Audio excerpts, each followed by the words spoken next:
कि ये बात करेंगे नफरत और दंगों की, हम बात करेंगे भूखे नंगों की। ये बात करेंगे खोटी कमाई की, हम बात करेंगे महंगाई की।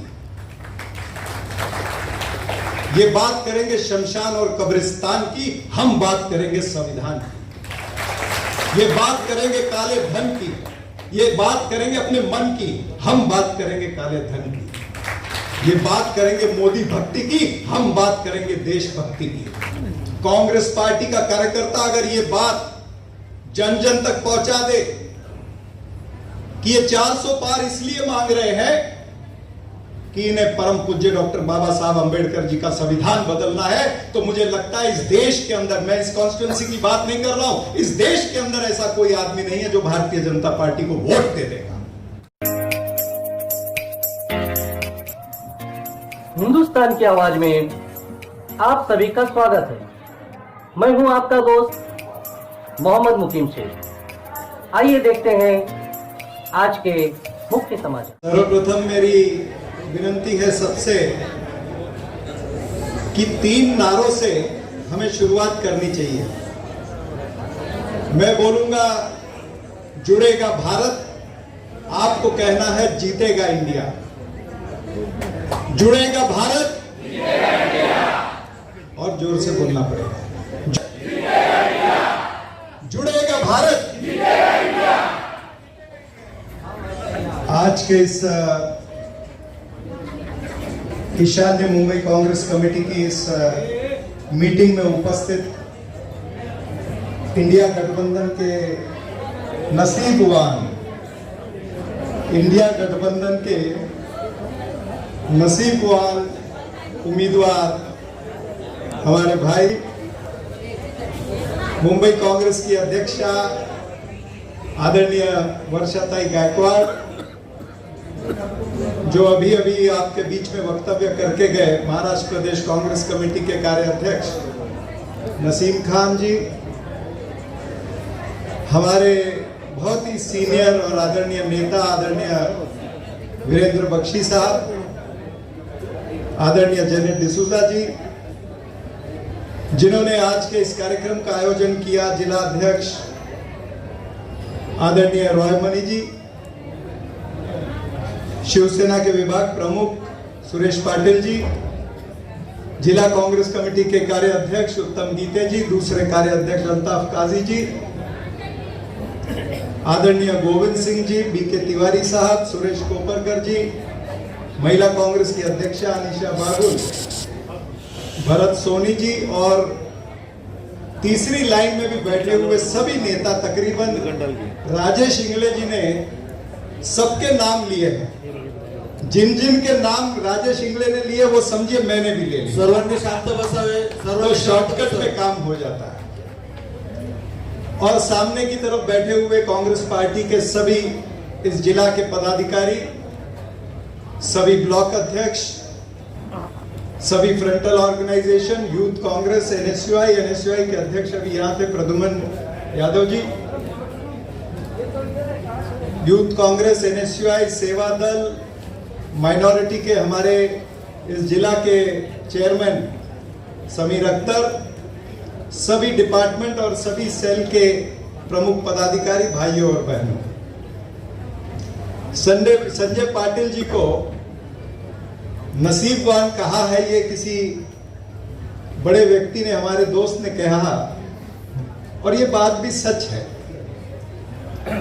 कि नसीबवान। और हमारे लिए एक अच्छी बात यह है, मैं आदरणीय उद्धव ठाकरे जी का धन्यवाद करना चाहूंगा कि उन्होंने ऐसी शख्सियत हमको दी है जो किसी पहचान का मोहताज नहीं। संजय पाटिल मात्र कांग्रेस के परिवारों में ही नहीं, बल्कि इस जिले के जितने भी वोटर हैं, वो तमाम सारे वोटर्स के घर घर में कहीं भी जाओगे, चाहे वो वोटर भारतीय जनता पार्टी का हो, लेकिन ऐसा कोई वोटर इस जिले में नहीं है जो संजय पाटिल जी को नहीं जानता है।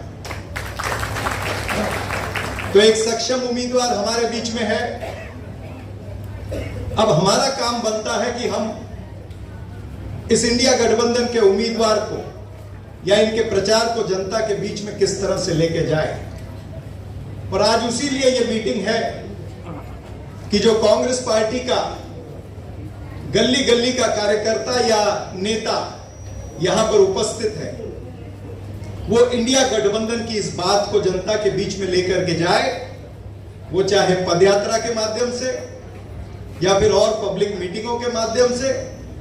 और सबसे बड़ा माध्यम आज की तारीख में हो गया है सोशल मीडिया, कि आप घर पर बैठे बैठे भी आपके सोशल मीडिया से इंडिया गठबंधन की बात, कांग्रेस पार्टी की बात, संजय पाटिल जी की बात लोगों के घर तक पहुंचा सकते हैं। और मुख्य रूप से आप पहुंचाते भी होंगे, मैं कोई नई बात नहीं सिखा रहा हूं आपको, क्योंकि आप सब जितने लोग यहां पर बैठे हैं तजुर्बेकार लोग बैठे हैं।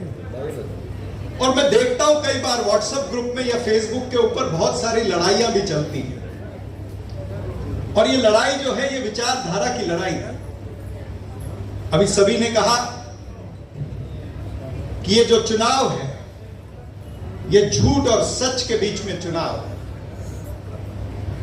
ये चुनाव जो है लोकतंत्र की रक्षा करने के लिए है।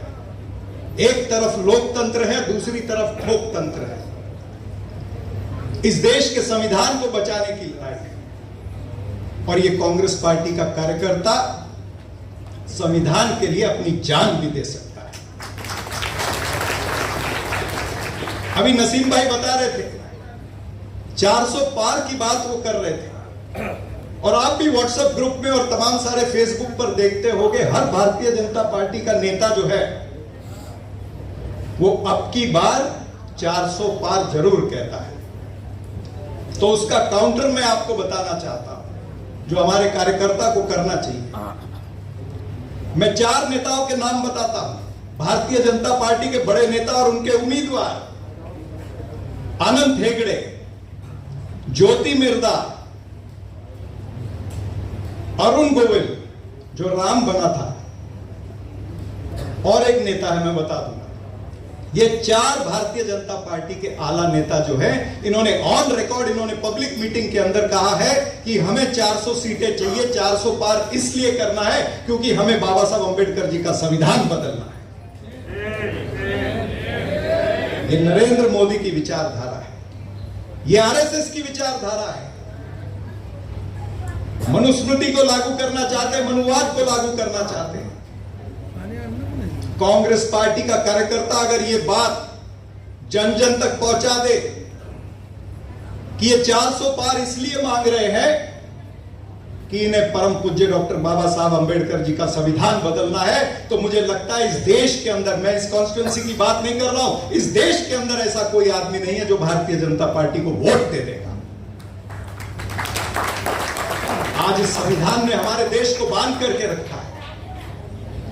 आज इस संविधान की वजह से हम हिंदू, मुस्लिम, सिख, ईसाई सब है भाई भाई, और सब एक स्तर पर बैठ करके बात करते, एक समाज के अंदर हम रहते हैं। उस संविधान को ये लोग बदलना चाहते हैं। क्या इसका बदला हमको नहीं लेना चाहिए?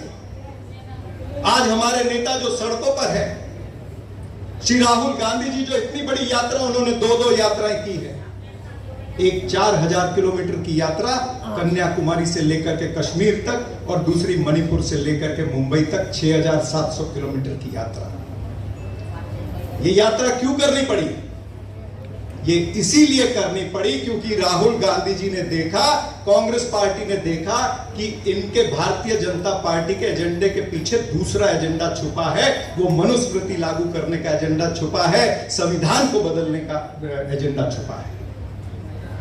इसलिए जब लोगों के बीच में चले, लोगों की समस्याएं सुनी, और उन्हीं समस्याओं को संकलन करके उन्होंने अपना न्याय पत्र बनाया है जो कांग्रेस पार्टी का मैनिफेस्टो है, जिसके अंदर युवा न्याय, नारी न्याय, किसान न्याय, भागीदारी न्याय, श्रमिक न्याय, यानी कांग्रेस पार्टी इस देश में रहने वाले हर व्यक्ति के लिए कुछ काम करना चाहती है, उनकी तकलीफों को सुना है।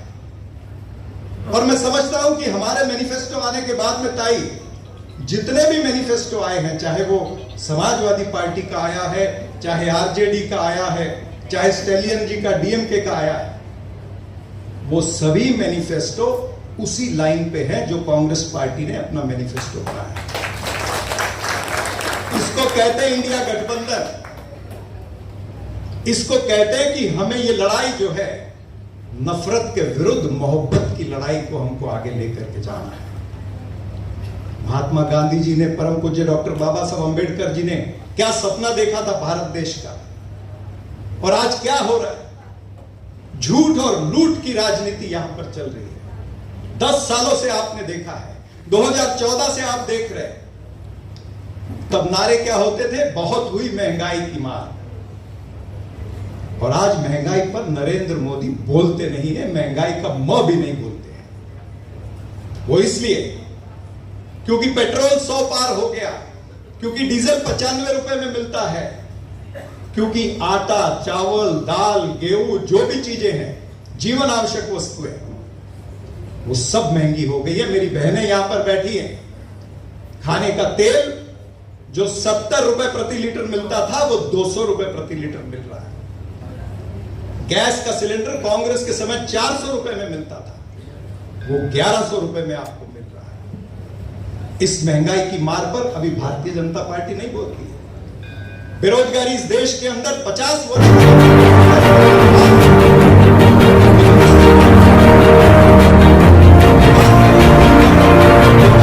विभाजन, ये ध्यान भटकाने की राजनीति कर। इसीलिए मैं कहता हूं कि आप सबको सतर्क रहना पड़ेगा। आप सबको सोशल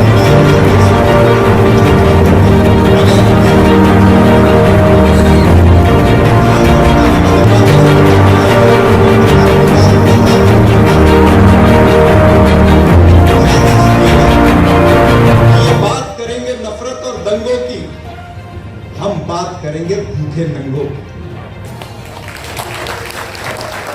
ये बात करेंगे खोटी कमाई की।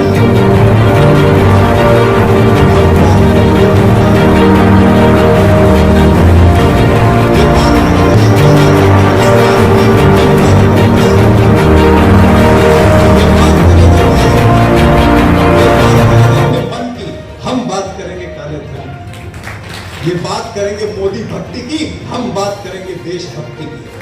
जय हिंद, जय महाराष्ट्र, जय भीम।